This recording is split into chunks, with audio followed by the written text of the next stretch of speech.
Olá pessoal, começando então agora a aula sobre Louis Althusser e já adianto que esse autor ele é mais complicado que o Bourdieu, como todo mundo já notou, mas não tanto só por isso, mas também pelo texto que o professor nos passou, que o autor já não é, né, coisa fácil de se compreender, e o autor daquele texto deixou tudo mais difícil ainda, porque realmente ele escreve muito mal, ele repete muitas palavras, não deixa claro, né, deixa mais confuso. Então, realmente, fica complicado de entender alguns termos. Mas eu já recomendei para vocês outro professor aí no YouTube, que é bem melhor do que eu, com certeza vocês vão entender mais fácil a teoria principal do Althusser. E eu vou deixar até a descrição também, eu vou deixar na descrição do vídeo o link para a videoaula dele, são 4 videoaulas. Aí vocês acessam e vejam a aula dele.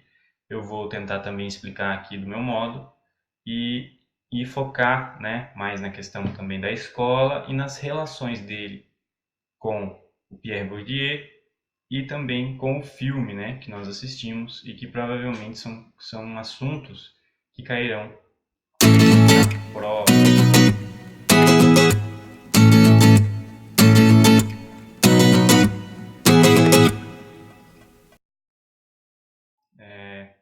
Então, o Louis Althusser, ele primeiramente, né, fala que a reprodução e a produção da força de trabalho dependem de dois fatores, né? E quais são esses fatores?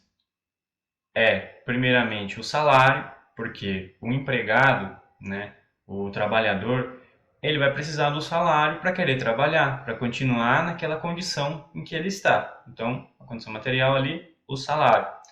Mas só o salário não basta para que ele continue vivendo aquela vida, né, se conformando com aquilo. Então, o outro fator é a escola.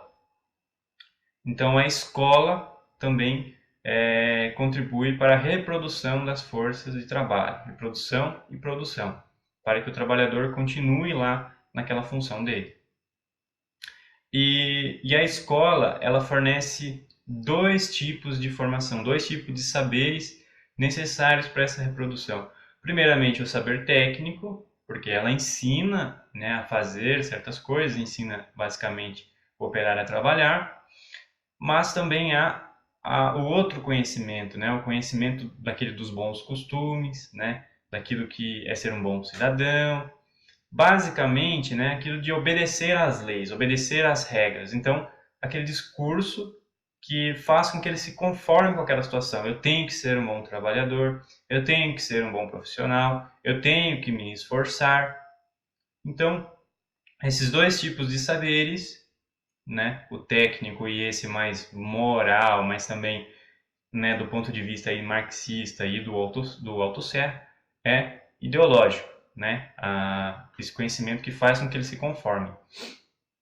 Bem, tendo noção disto, né, nós podemos então ir para aquilo que o Althusser define então como ideologia, né? Lá no texto fala que ele arrisca essas teses, ou seja, não é certeza, ele pede que os futuros marxistas estudem mais a fundo essas teses, mas ele arrisca.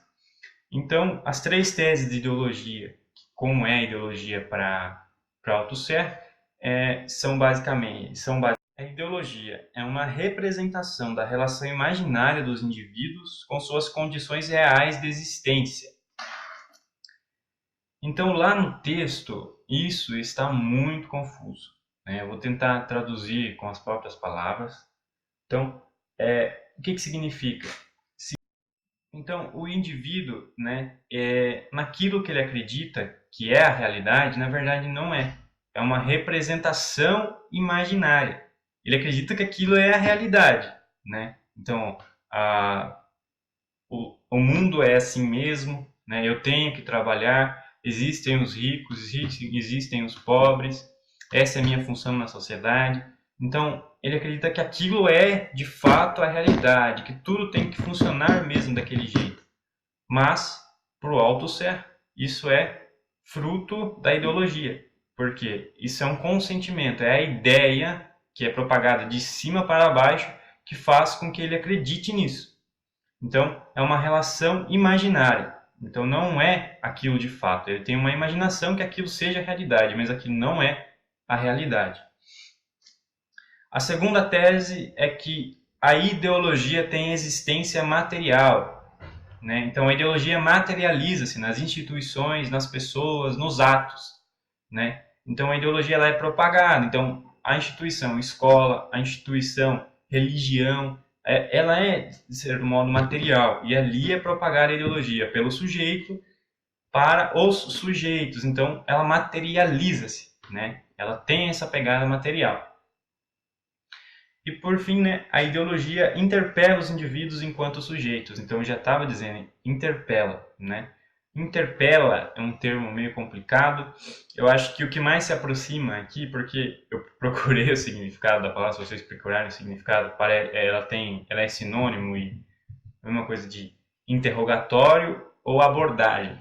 Eu acho que aqui o que quer dizer mais é abordagem. Então, a ideologia aborda os indivíduos através do sujeito. Acho que já falei mais também na tese anterior, mas ela aborda o sujeito, com S maiúsculo, aborda, de certo modo, os sujeitos. E esse sujeito, né, é aquele que, de certo modo, tem mais conhecimentos, tem capacidade de convencer os demais. Então, ele propaga essa ideologia. Então, a ideologia interpela os indivíduos enquanto sujeitos. A ideologia, né, interpela o sujeito, que por sua vez interpelará os sujeitos. Então, lá no texto está mais confuso que isso, né? Tá, o sujeito. Se aconteceu, não estou sabendo, mas eu acho que o futebol não é isso que aconteceu, porque eu não sei o que aconteceu, mas o futebol foi isso aqui que aconteceu hoje, gols, jogadas bonitas e... Então, lá está muito confuso. Mas então é isso. A ideologia, ela aborda, né, os sujeitos. Então, isso se dá através do sujeitão. Então, ele domina mais esses conhecimentos e transmite isso para os sujeitos. Então, todos aí ficam sendo abordados, interpelados por essa ideologia. E a ideologia, para o Althusser, ela pode ser tanto uma ideologia conservadora ou uma ideologia revolucionária. Depende de quem está propagando e qual é o objetivo.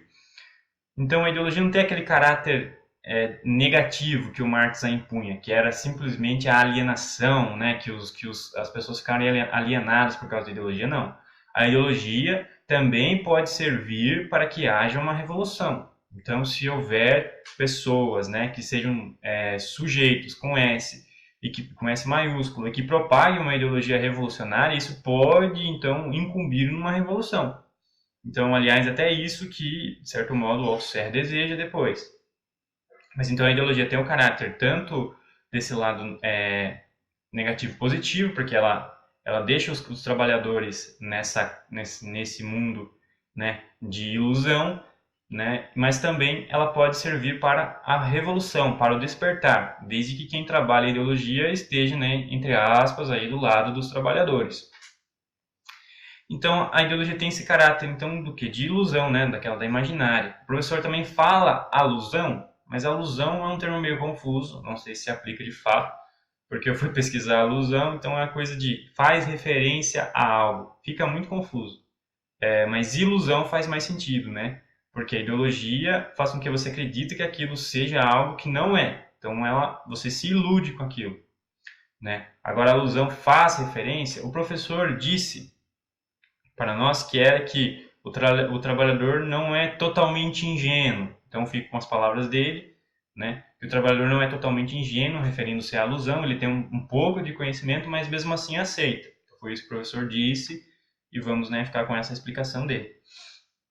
Então, essas são as três teses da ideologia, né? Ela é uma ilusão, ela tem existência material e ela interpela os sujeitos. Bem, então, o próximo passo, né, da explicação, vamos lá.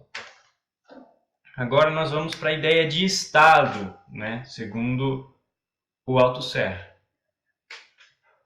Vamos para a ideia de Estado, segundo o Althusser. E o Estado, né, nós temos que distinguir. Por quê? Até então, né, na teoria marxista, para Marx, o Estado ele era simplesmente o aparelho repressor. Era ele que, com sua força, fazia com que a exploração continuasse, né? Porque ele oprimia mesmo os indivíduos para que continuassem onde eles estavam. Então era um aparelho de violência, era um aparelho de repressão. Agora o Althusser, ele vai dizer que não é só isso, né? O aparelho, o Estado, ele não é só um aparelho que se divide em duas esferas, basicamente. Que vai ser o poder de Estado e o aparelho de Estado. O poder de Estado são as pessoas que comandam o governo, que estão lá dentro. Os governantes, são pessoas. E o aparelho de Estado são instituições. Então a gente vai focar nos aparelhos de Estado. Os aparelhos de Estado se dividem, por sua vez, em dois. São eles o aparelho repressor de Estado e o aparelho ideológico de Estado. O aparelho repressor de Estado, ele é predominantemente marcado por ser do setor público, né? Público. Por quê? É o aparelho marcado também pela violência, que exerce a violência não somente física, não é só violência física, pode ser também outros tipos de violência. Então vem a ser quem? O exército, a polícia, né? O judiciário. Então esses setores que têm um poder, né, de coagir, de inquirir e de punir. E o aparelho ideológico de Estado, ele é tanto público quanto privado, podendo ser, né, não, tendo predominância mesmo até do privado. Então são sistemas, né? Então o Althusser vai dizer, então o Althusser vai dizer quais são esses aparelhos, né, ideológicos, né? Não são repressores, no caso, esses aparelhos ideológicos de Estados. E lembrando que ele define o aparelho repressor de Estado como ARE e o aparelho ideológico de Estado como AIE. Então, a partir de agora, nós vamos chamar AIE, que é o termo que ele usa. Tudo com letra maiúscula. Então, o AIE são sistemas, não é somente uma religião, não é somente uma escola, né? Não é somente uma mídia de televisão, né? Um canal de televisão, não. São vários AIEs, é o sistema. Então, existe o AIE religioso, existe o AIE escolar, existe o AIE familiar, o AIE jurídico, o AIE político, né? Os partidos e tudo mais, o AIE da informação, que é as mídias, o AIE cultural. Então, presta atenção nesse AIE cultural, porque depois ele vai fazer mais sentido quando tiver a comparação com o Pierre Bourdieu. AIE cultural. Então, como que funciona essa dinâmica de ARE e AIE? Eu até fiz um gráfico e vou disponibilizar para vocês, né, mostrando então, né, o paralelo ali. Mas o ARE, ele então é responsável pela violência, por reprimir, e o AIE, ele é responsável basicamente por propagar a ideologia dominante, né? Então, e todos esses AIE confluem, né? Então, por que o privado e o público, né, não tem tanta diferença para eles? Para o Bourdieu não há tanta diferença no AIE entre o público e o privado. Por quê? Porque todos esses AIEs, eles vão propagar, né, a ideologia dominante. Não tem diferença. A escola privada e a escola pública vão propagar aquela cultura, aquela ideologia dos valores, né, da classe dominante. A mesma ideologia vai ser propagada por todos esses AIEs, visando com que as pessoas continuem na mesma condição onde elas estão. E quando, né, um ou outro ali não concorda com isso, não quer, né, não aceita essa ideologia, vem o aparelho repressor de Estado para reprimir essa pessoa, né? Ou ela é excluída, ou ela é presa, ou ela recebe uma multa, ou ela recebe uma sanção. Então, eles atuam junto na manutenção do poder. Né? O AIE propaga e espalha a ideologia, é o principal fator, porque para o Althusser, essa ideologia ela não é repressora, mas é da persuasão, porque você convence as pessoas, sem elas saberem que estão sendo enganadas, de que aquilo é natural, que aquilo é bom. E quando alguma não se conforma, alguma foge daquele esquema, vem o aparelho repressor de Estado e reprime. Né? Então você não pode sair desse padrão, você não pode sair desse caminho, você tem que aceitar. Se você não aceitar, você é reprimido, né? De várias formas, de várias formas violentas, né? Seja ela física ou não. Ah, agora eu entendi! Agora eu saquei! Agora todas as peças se encaixaram! Tendo noção, então, do que é o AIE, né?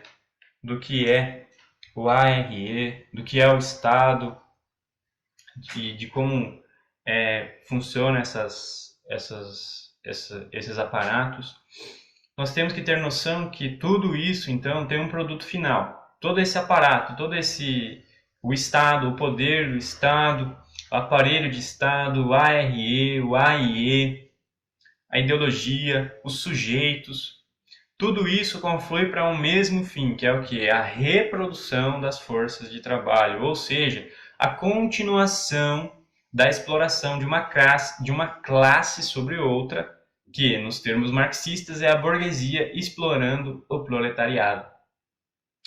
E uma mudança possível, né, para o Althusser seria, e até uma crítica ao que aconteceu, né, no marxismo clássico e também na Revolução Russa, que seria não a tomada do aparelho de Estado somente, não só o aparelho de Estado, mas a mudança no poder também, né? A mudança primeiramente pelo poder do Estado, ou seja, as pessoas devem ocupar o governo e depois mudar todo o aparelho estatal, né? Para que funcionasse de fato essa revolução. Então o caminho é basicamente esse, né? Para que seja então extinguida de uma vez por todas essa sociedade de classes, essa exploração de uma classe sobre a outra, seria preciso que fosse tomado o poder do Estado, que o aparelho de Estado, tanto o aparelho repressivo e o aparelho ideológico, fossem mudados, né? Tivessem uma mudança realmente concreta, visando acabar com essa dominação. Então, a ideologia seria a ideologia, né, do proletariado, não sei se é assim que fala, mas é uma ideologia de igualdade, de fato, do poder. Ele não define exatamente como, mas é a tomada do poder de Estado e uma mudança concreta nos aparelhos de Estado. Então, a mudança para o Althusser, assim como para o Gramsci, vem de cima para baixo, vem da superestrutura para mudar a estrutura. É o mesmo caminho do Gramsci. Agora, para o Marx, a mudança ocorreria na estrutura. Bastava se tomar os meios de produção, tomar esse aparelho do Estado, e tudo estava feito, né? Já era, tudo seria perfeito, mas não foi assim que aconteceu, então por isso que vem essas críticas marxistas. Bem, agora vamos para as relações, né, entre Althusser e Bourdieu.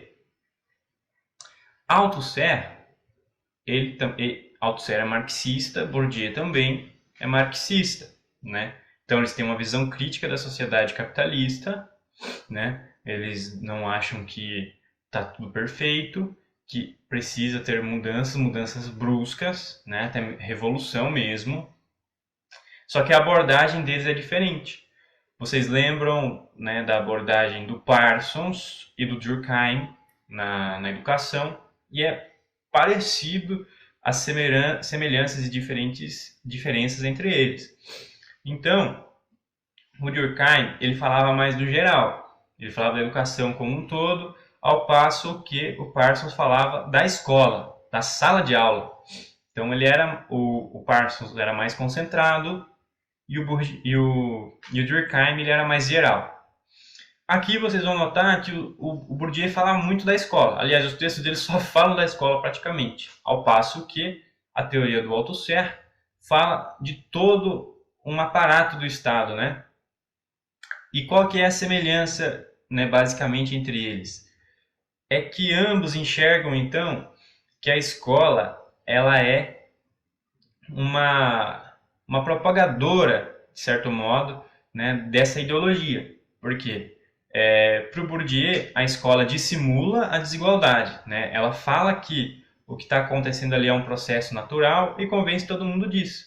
E todos que estão dentro da escola não percebem que aquilo, na verdade, é só uma reprodução daquilo que sempre aconteceu. O que eles não percebem é que o que a classe operária não percebe é que ela continua sendo explorada pela classe dominante, né?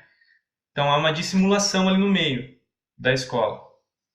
Ninguém percebe nada, aceita como natural, aceita a ideologia do dom, né? E para o Althusser, isso também acontece na escola. Aliás, né, mencionando agora, corroborando, para o Althusser, o principal aparelho ideológico de Estado é a escola, porque é onde se passa mais tempo da vida, mesmo assim tal, e que você pode formar as pessoas da forma como você quer, porque você pega na infância, lá naquele tempo ficava 8 horas por dia na escola, então a escola é o principal aparelho ideológico do Estado de propagação de ideologia. E para o Althusser também. A escola ela serve para propagar a cultura, para propagar essa ideologia da classe dominante para que todos se conformem. Então está aí a semelhança. Né? Para o Bourdieu ele fala que a escola então propaga essa desigualdade de forma dissimulada, ninguém percebe nada. Né? E para o Althusser também. Né? As pessoas não percebem que estão sendo enganadas. Elas se formam, né, são instruídas como se aquilo tudo fosse normal, né? Então, qual seria uma diferença entre o Pierre Bourdieu, já falando também que um é mais geral, o outro mais preciso? Qual que seria a diferença? Notem, pro Pierre Bourdieu, a principal questão da escola ali e dessa reprodução de desigualdade é a cultura, né? O capital cultural ali dentro da escola. E para o Althusser, a cultura é só um dos aparelhos ideológicos do Estado que mantém essas desigualdades, né? Então existem outros AIEs que o Bourdieu não aborda. O Bourdieu só aborda ali a escola. Já o Althusser, ele aborda o que mais? Ele aborda o AIE religioso, o AIE político, né? O AIE sindical, o AIE da mídia e o AIE cultural. O AIE cultural é um dos fatores. Para Bourdieu é o principal fator, então, de desigualdade ali. Por que ocorre essa grande diferença, né, na escola? Então, acho que essa é uma das diferenças. O Althusser, ele é mais geral, fala de tudo um pouco. O Bourdieu, nesses textos, eu não sei as outras obras dele, então, mas nesse contexto que nós estamos estudando, com os textos que nos foram apresentados, o Bourdieu fala precisamente da escola, fala do capital cultural, do capital social, mas quem dá para o Bourdieu é o capital cultural principal, ao passo que para o Althusser são vários fatores que contribuem para essa desigualdade, para essa reprodução das condições de desigualdade que sempre aconteceram na história. Aliás, também para o Althusser a ideologia é eterna, ela sempre existiu e sempre existirá, né? Então, acredito que isso ficou mais claro agora, essas semelhanças e diferenças. E são umas, vocês podem notar mais, foi a que eu percebi, entendeu? Se vocês acham que não tem nada a ver, por favor, comentem, falem. E, por fim, né, a relação com o filme, né?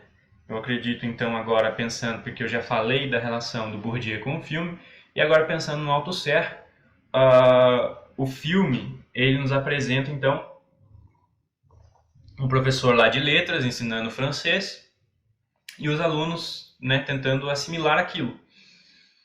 A língua é considerada também um meio cultural da classe dominante, a gente viu isso em Bourdieu, mas por Althusser também, porque é uma parte da cultura dominante, essa língua francesa e todo o aparato da escola ali. Os alunos não conseguiam aprender, se rebelaram alguns, né, principalmente aquele garoto que acabou sendo expulso. Então a gente vê trabalhando ali de certo modo o quê? O aparelho ideológico, por quê? Porque é transmitido a cultura ali dentro da escola, o aluno não se adaptou, então ele foi reprimido. Houve uma repressão do aparelho repressivo de Estado, que vem ser essas instituições responsáveis pela repressão, que funcionam também dentro da escola. A escola também conta com isso, porque ela então busca o aparato. Lá na França, eu não sei, não lembro exatamente qual que era, mas a gente sabe que no Brasil tem o conselho tutelar, a polícia, essas coisas que podem acabar influindo na escola. Então tem o aparelho repressor e o aparelho ideológico ali manifestado. Então eu acredito que é basicamente isso, pessoal. Boa prova. E comentem comigo depois se vocês não entenderam algo, se ficou alguma dúvida. E se não ficou muito claro o vídeo, eu posso fazer outro, tá bom? Então é isso aí. Boa prova para todos e até a próxima. Filha da mãe. Por que tanta violência, rapaz? Cerca me mordeu. Coisa agressiva, mãe. Now the world don't move to the beat of just one drum. What might be right for you